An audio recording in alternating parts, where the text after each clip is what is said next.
And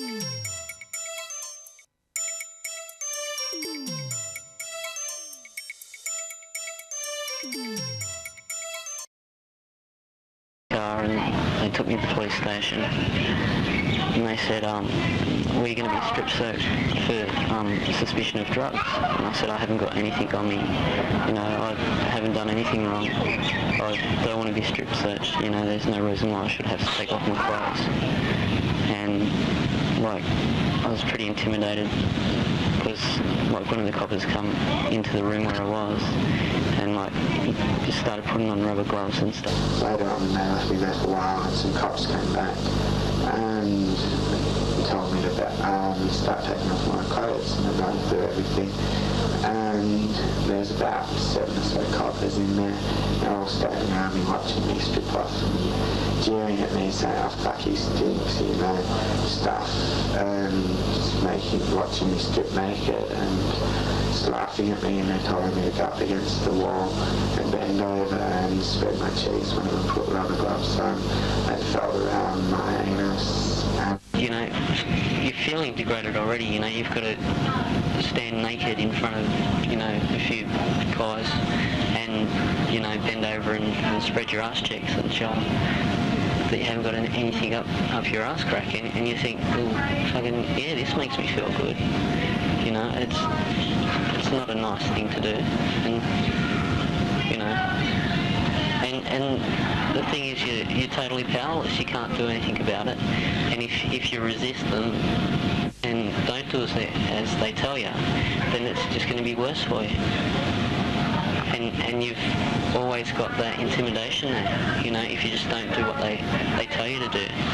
If you stand up for yourself, then you're going to get smacked down for it anyway. And it's just total abuse of power, and they shouldn't be able to do it. You take off all your clothes, you hand all your clothes to the officer and you stand there naked. You put your arms out. The officer runs their hands through your hair, your ears get flicked, you open your mouth, you take out any dentures that you have. If you're a woman, you lift your breasts. If you're a man, you lift your testicles. Whilst still naked, you turn around. You have to bend over with your legs apart and touch the floor. And then you part the cheeks of your bum and they inspect your anus without supposedly touching you. If you are a woman and you're bleeding at the time, although in the rules it doesn't say this should happen, what is happening is women are being required to remove tampons. And that is the process that happens whether you are a prisoner being strip searched or whether you are a person who is visiting a prisoner and you've been asked to strip search. I know of a woman and her daughter who were going to a key card teller to get money out, and this woman had had a prior drug charge, and the police spotted her on the street and decided that they'd pull her up and question her. Because she was going to the bank to get money out, they decided that, well, she must have been going to use it to buy drugs or whatever, and she was strip searched as well as her 9-year-old daughter on the street outside the bank, and this occurred in West End in Brisbane. So the guidelines have always been that the police have got to have a reasonable suspicion the person's got on them a minute quantity of drugs that couldn't be found by some other kind of method or a concealed weapon.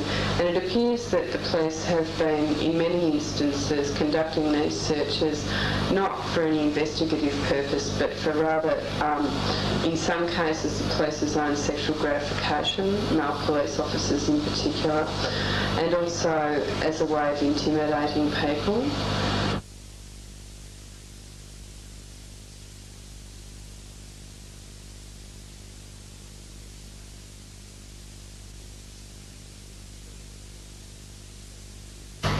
There is no doubt that a strip search is a sexual assault.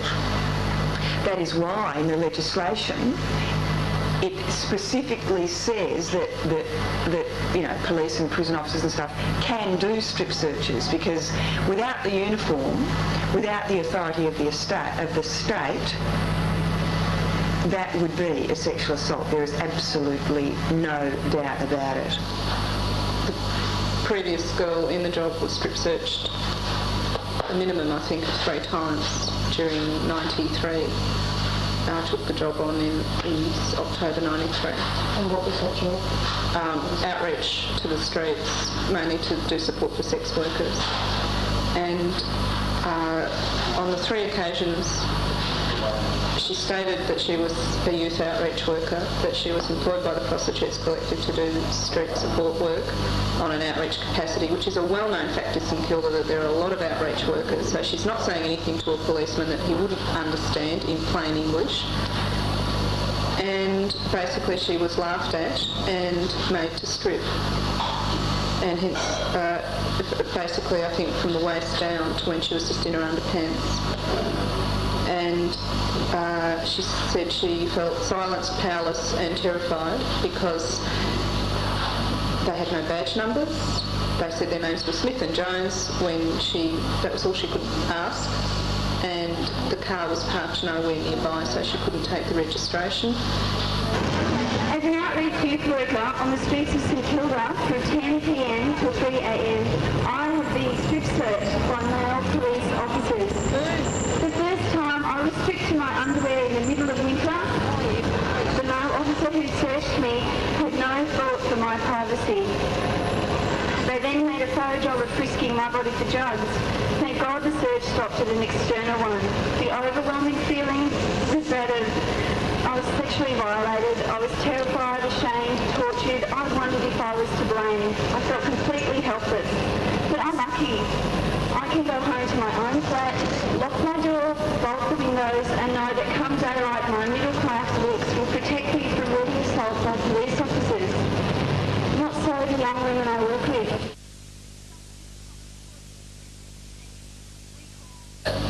Because homeless people do not have a political voice. It doesn't matter if they vote or not because they don't have a fixed address. They don't pay rates. They don't have any political clout. And thank God the gay community does. So that one minority group, and hopefully more, have the clout to make people realise what's happening to minority groups. But I see it every day, In the early hours of Sunday the 7th of August 1994, the Victorian Police burst into Tasty and strip searched 463 gay men, lesbians and youth girls. People were forced to stand with their hands on their heads for hours, take off their shoes and stand in urine, strip naked in front of complete strangers and have torches shone up their arms. Had guns in their holsters, they were hurling very abusive language, and they were making sure people had their hands on their head or had their hands up against a wall and were physically and verbally abusing people.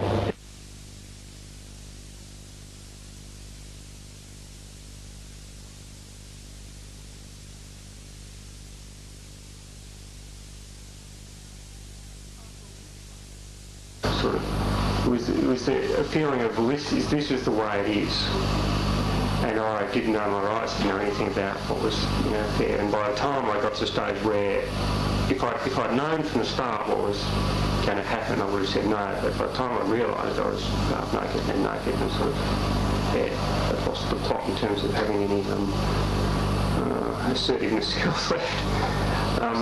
Put in a complaint to the Ombudsman on it, and are considering civil action. I think the main worry about this is that they're using it as an intimidatory mechanism to try to stop people demonstrating, particularly in Melbourne at the moment with strong anti-freeway protests and Albert Park protests, where that sort of knowledge that you may be strip searched, I think could intimidate some people.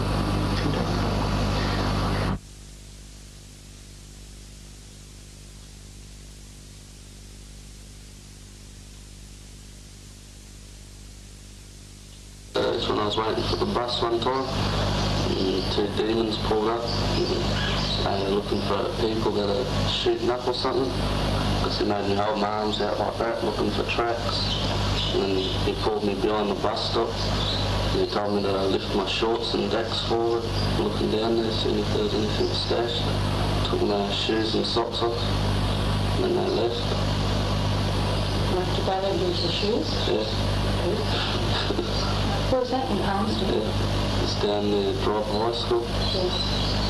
Yeah. So that, how did you feel about that? Like, Pretty fucking low. But I've done it because if I probably didn't do it there, they would have taken me to the station and done a proper check, proper strip search. I actually asked them, what would happen if I didn't want to do this, because I'd much rather not, and she just said to me, it's necessary to be done because you've now been sentenced, and if you don't, we will charge you with assault.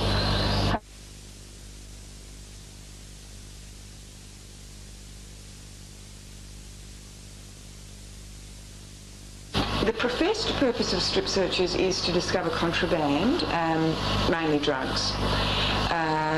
There is a huge drug problem in prisons. It is no huger than in the outside community. And given that when people are in prison, they are deprived of all family contact, all physical contact with family. They have telephone calls that are monitored, and they have letters that are monitored. Every minute of their day, they are in the power and control of somebody else. You can't make any independent decisions. Every time you get a visitor, you get strip searched if you're having a non-contact visit. Every time you see a lawyer, a social worker, a housing worker, a psychologist, you get strip searched, unless you are prepared to have a glass visit. Now what that means practically, say for me, is I'll go in and see a woman. She'll be wanting to discuss perhaps problems she's having in the prison, so she has to shout them through the glass door. She may be a sexual assault survivor. I might be doing a crimes compensation claim for her. So she's having to go through all the details of her abuse when she was a 7-year-old and a 10-year-old and an 11-year-old through glass so the whole world can hear. If we don't want to do that, she has to get sexually assaulted by a strip search for me to have the privilege of sitting opposite a table and talking to her about it. So every professional visit, every personal visit, sometimes they have programs in there. Centres Against Sexual Assault, we're running programs for survivors of sexual violence. They sit around, have deep meaningfuls about their sexual abuse, about feeling powerless, and then at the end of the session they go and get strip searched by a prison officer who's got total power over them, and so you can imagine how useful those sorts of sessions are for people. And then there are random strip searches, and they just happen willy-nilly at any time that a particular officer wants to do it.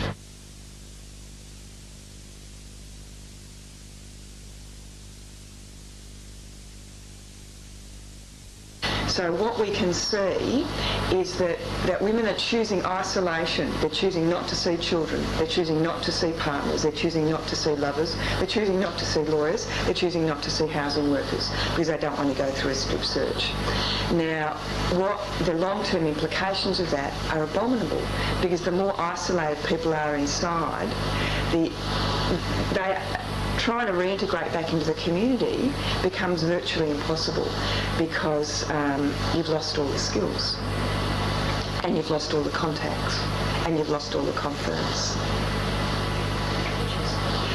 What women have said is that, and these are the women that I've spoken to, have frequently been sexually abused as children.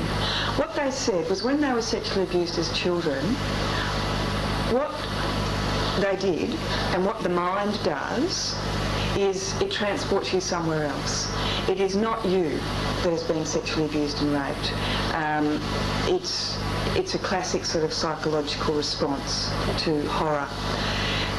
This is what happens when women are in prison. When they are regularly strip searched, what they talk about is actually trying to disassociate from the experience. If you are unable to do that, or don't want to do that or whatever, It is total humiliation. I know for myself, I was in custody for a month in Victoria, in Fowley Prison, and in Pentridge Prison. And in that 1 month I was sexually assaulted, I call it, 7 times. And I thought that while I was still in the prison, I thought that I was actually protecting my mind fairly well from their abuses, because I was trying to just block off my mind to protect myself. But just before I was released from Fowley Prison, I discovered that I'd actually had my body image, my image of my own body was actually altered, and that I had a feeling of quite revulsion and disgust for my own physical body, which is something I've never experienced in my life before. I'd always accepted my body as being just part of myself. But because I had been in a month, I'd been treated like absolute shit. You know, I'd been abused physically and sexually over and over and over again by the police and prison guards. And unknown to myself, I wasn't conscious of it at the time, but in that time, my actual self-image was broken. In the Second World War, the parading of naked prisoners in Germany was a very important tool of breaking people's spirit. And strip searches perform exactly the same function. They make you very conscious of your absolute powerlessness, because if you in any way resist a strip search, you can be charged with assault.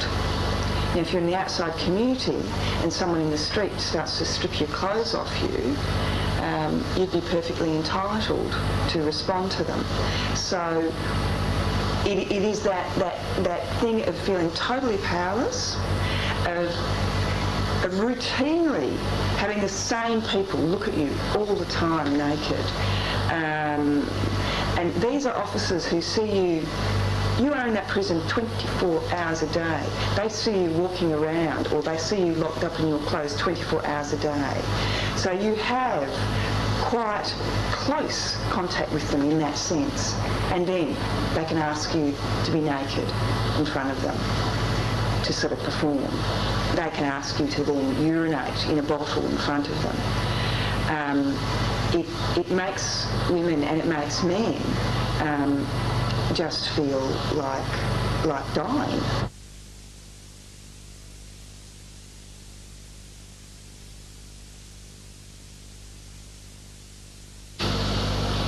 I think that there has been some small advances made, and one of the ways in which that is illustrated is the fact that the guidelines are now far more restrictive. The Ombudsman is starting to make findings, for example, when people complain of being sexually strip searched by the police, beginning to make findings that the strip searches were unreasonable, which he wouldn't have done in the past in similar circumstances, I'm almost sure.